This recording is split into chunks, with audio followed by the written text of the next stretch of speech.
गुमला जिले के घाघरा में किसान इस बार राहत की सांस ले रहे थे। खेतों में खड़ी फसलों को देखकर खुश थे, लेकिन रात में उनकी फसलों के साथ कुछ ऐसा हुआ कि सारी खुशी मिट्टी पलीत हो गई। अब किसानों को डर सता रहा है, एक ऐसे डर का कि आखिरकार तबाही कैसे हुई और क्या है उनका डर। देखिए इस रिपोर्ट में।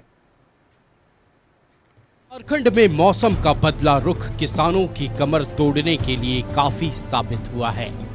गुमला जिले में हुए ओलावृष्टि का चोट किसानों की मेहनत पर पड़ा है। तरबूज, खरबूज और खीरे की खड़ी फसल कुदरती कहर की भेंट चढ़ गई।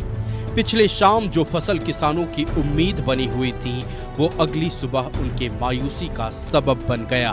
2 एकड़ में कितना नुकसान हुआ? नुकसान तो सभी नुकसान हो गया और लगा था मतलब 1.5 लाख रुपए लगभग। और ये क्या चीज़ का खेती की है? तरबूज का। क्या चीज़ से नुकसान हुआ? पत्थर पानी से। किसानों की मायूसी भरी खामोशी का कारण कुदरत की मार से ज्यादा सिस्टम की बेरुखी है।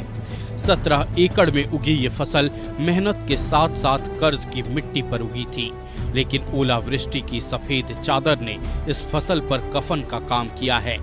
किसानों के मन में सबसे बड़ा सवाल कि उस उधार का क्या, जिसके भरोसे ये फसल खड़ी हुई थी। नुकसान हमारा बहुत हो गया, पूरे नुकसान हो गया, एक भी नहीं बचा। इतना ज़्यादा पत्थर पानी आया ना कि एक भी मेरा बचा नहीं, पूरा नष्ट हो गया। खेत को भी देख लीजिए इधर, पूरा एकदम नष्ट हो गया, पूरा एक भी नहीं बचा, एकदम चौपट हो गया। मतलब राशि कितना लागत लगाया था? लगभग लागत मेरा हो गया 7 से 8 लाख रुपया लगा था सर। जिस फसल बीमा योजना को किसानों के लिए ब्रह्मास्त्र माना जाता है, उसकी हालत गुमला जिले में दगे हुए कारतूस की तरह हो गई। मुआवजे के नाम पर पहले मिल चुकी मायूसी का डर किसानों के जहन में समाया हुआ है। 17 एकड़ की खेती के लिए हजारों का कर्ज लिया गया था। उम्मीद थी कि फसल बिकने के बाद कर्ज भी उतरेगा और मुनाफा भी मोटा होगा, लेकिन अब परिस्थिति बिल्कुल विपरीत है। घाघरा के किसानों के लिए उम्मीद की आखिरी किरण है गुमला प्रशासन।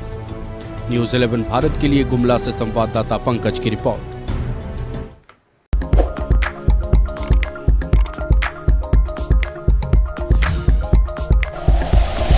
Like and share videos, subscribe करें हमारा चैनल और प्रेस करें बेल आइकॉन। न्यूज़ 11 भारत, सच है तो दिखेगा।